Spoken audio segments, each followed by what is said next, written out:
آپ ورس ہیں، بلکہ تب ایک کھلا ننگا مارشل لا ہوتا تھا تو لوگ ڈر کے یہ فیصلے کرتے تھے. اب تو بظاہر ایک سویلین حکومت ہے. آپ چاہیں تو وزیر اعظم کو طلب کر کے کہیں کہ تمہارے نیچے ایجنسیاں یہ کام کر رہی ہیں لیکن آپ خاموش ہیں. الٹا آپ کی بزدلی، آپ کی خاموشی اور آپ کی ملی بھگت جو جنگل کے بادشاہ کے ساتھ ہے، اس کی وجہ سے آج اسلام آباد ہائی کورٹ کے تمام بہادر ججز ٹارگٹ ہو رہے ہیں. سب کے خلاف ریفرنس دائر ہو رہے ہیں. اگر آپ سٹینڈ لے لیتے، اگر آپ عسکری اداروں کے بجائے اپنے ججوں کے ساتھ کھڑے ہو جاتے تو اس ملک میں جمہوریت بحال ہو جاتی. جس دن 6 ججز کا خط آیا تھا، آپ کہتے انف از انف. میرے ہوتے ہوئے کم از کم جب تک میں چیف جسٹس ہوں، میرے کسی جج کے ساتھ آپ ایسا کچھ کیا تو پھر میں دیکھ لوں گا.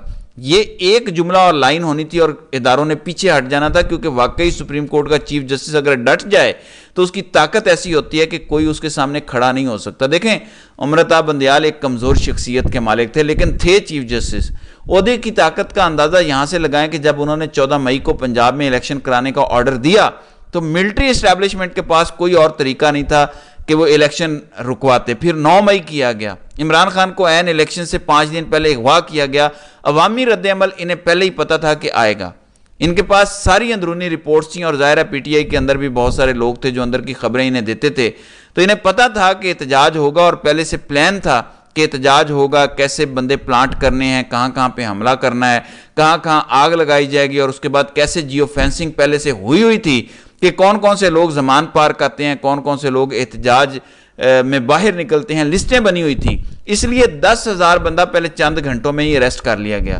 تو یہ سمجھیں ساری سچویشن کو کہ کیسے انفولڈ ہو رہی ہے. تو اس ساری سچویشن کی ذمہ داری قاضی صاحب پر ہے، کیونکہ انہیں کچھ کرنا ہی نہیں پڑ رہا. سب کچھ آپ خود کر کے دے رہے ہیں. پہلے لوگوں کو ڈرا کے مار کے پریس کانفرنسز کرنی پڑتی تھیں. قاضی صاحب نے کہا کہ یہ کرنے کی کیا ضرورت ہے، میں بلے کا نشان فیصلہ دیتا ہوں، ساری پارٹی تتر بتر کر دیتا ہوں. اب ذرا لاجک دیکھیں قاضی صاحب کی. کہتے ہیں کہ میرا فیصلہ تو انٹرا پارٹی الیکشن پر تھا، بلے کا نشان اگر نہیں ملا تو پارٹی تو وہی موجود تھی تحریک انصاف کی، تو جو لوگ آزاد لڑے ہیں وہ پی ٹی آئی میں شامل ہو جاتے. یہ کوئی کامن سینس ہے. ایک طرف آپ کہہ رہے ہیں میرے فیصلے کا مطلب یہ نہیں تھا کہ پی ٹی آئی ختم ہو گئی، دوسری طرف آپ خود کہہ رہے ہیں کہ وہ آزاد لڑے ہیں، پی ٹی آئی میں شامل ہو جاتے. آپ یہ فیصلہ کیوں نہیں دے سکتے کہ جتنے بھی لوگ لڑے ہیں وہ پی ٹی آئی کے ہی ممبر تھے، پی ٹی آئی کے ہی رہیں گے؟ کیا انہوں نے استعفیٰ دیا پی ٹی آئی کی ممبرشپ سے جب وہ الیکشن میں گئے تھے؟ نہیں. اگر نہیں دیا تھا ان سب کو election commission P T I کا ڈکلیئر کرے. آپ یہ بات نہیں کر رہے، آپ اللاجیکل باتیں کر رہے ہیں صرف اس مارشل لا کو جسٹیفائی کرنے کے لیے. جب یہ سب ہو رہا ہے، جہاں قاضی صاحب جیسے کمزور کردار کے لوگ موجود ہیں، وہاں طارق محمود جہانگیری جیسے مضبوط لوگ بھی ہیں، اور یہ انہوں نے سرکولر جاری کیا ہے. یہ ہے 3 کیسز اسلام آباد کے. فارم 45 کا ہیر پھیر چیک کرنا ہے. طارق محمود جہانگیری صاحب یہ کیس سن رہے ہیں اور اس کی آج بڑی اہم سماعت ہے. اس میں جو لکھا گیا، اور یہ بڑا زبردست آرڈر ہے کہ جس کو اسلام آباد ہائی کورٹ کا رجسٹرار پاس جاری کرے گا صرف وہ اندر آ سکے گا. اور اس میں انہوں نے نمبر بتا دیا ہے کہ پٹیشنز کے کتنے کونسلز میکسیمم آ سکتے ہیں، میڈیا سے میکسیمم کتنے آ سکتے ہیں. 30 لوگ آئی تھنک میڈیا سے الو کیے گئے ہیں، جرنلسٹ وغیرہ.